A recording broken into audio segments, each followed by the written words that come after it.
in the cycle below, C is the center of the cycle. Find angle ABC. Find angle ABC.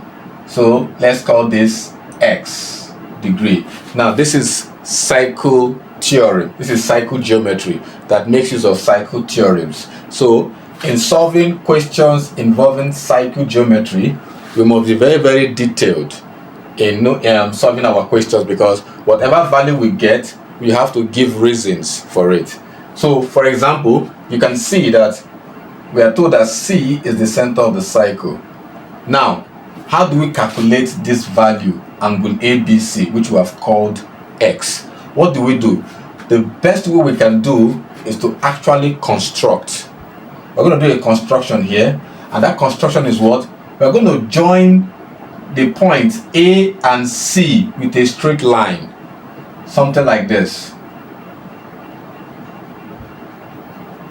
Yes, we're going to join A and C with a straight line. Now, joining this will give us more leverage in solving this question. Now, what have you noticed? You can see that if you look at this line from C to D and from C to A, they are both equal. Why? They are radii to the triangle ACD. Now, what is a radius?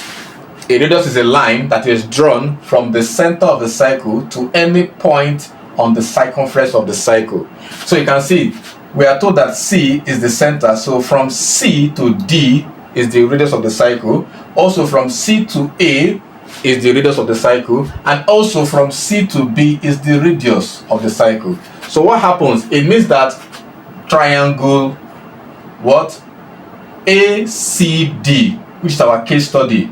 Triangle ACD is what?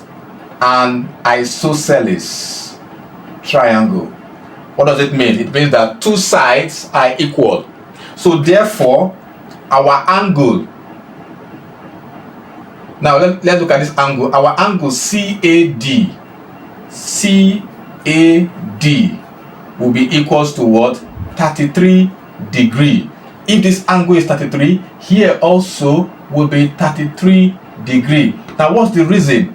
Because of what? Base angles of an isosceles triangles are equal.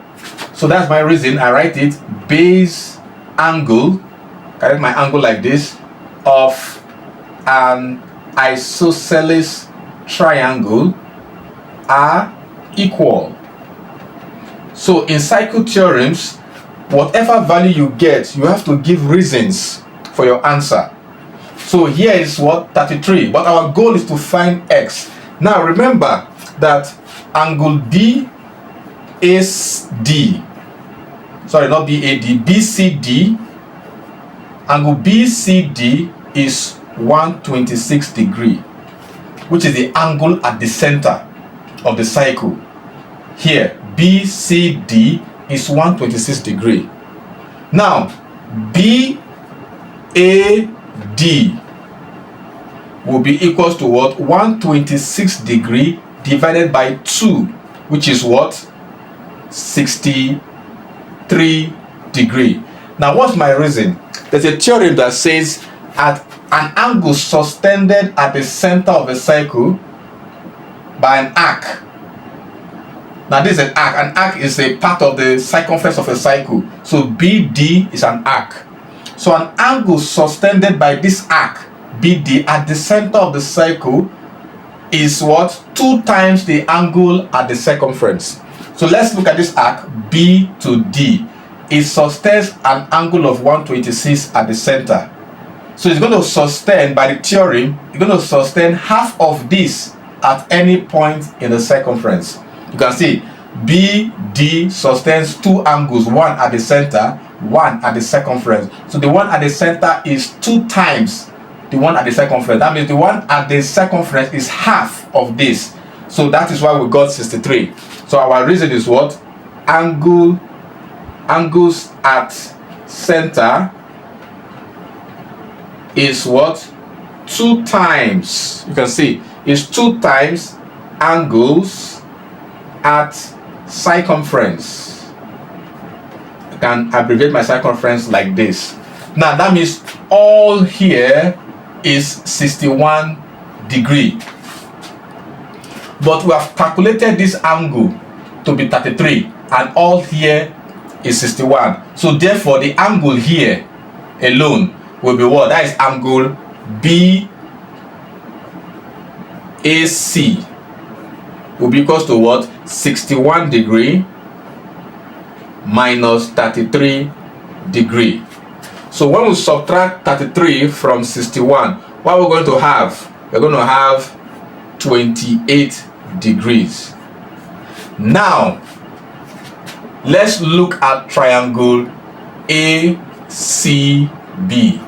Now this triangle now ACB, we can see that it is also an isosceles triangle because line CA or AC and line CB are equal. So remember, an isosceles triangle is what? Two lines or two sides of the triangle being equal. So now one of the base angle is what we have calculated to be 28. So angle BAC is 28. Therefore angle what? ABC will be equals to what? 28 degrees. That is our x is equals to 28 degrees. What's our reason? Base angles of an isosceles triangle are equal. So that's our final answer. Our x is 28 degrees.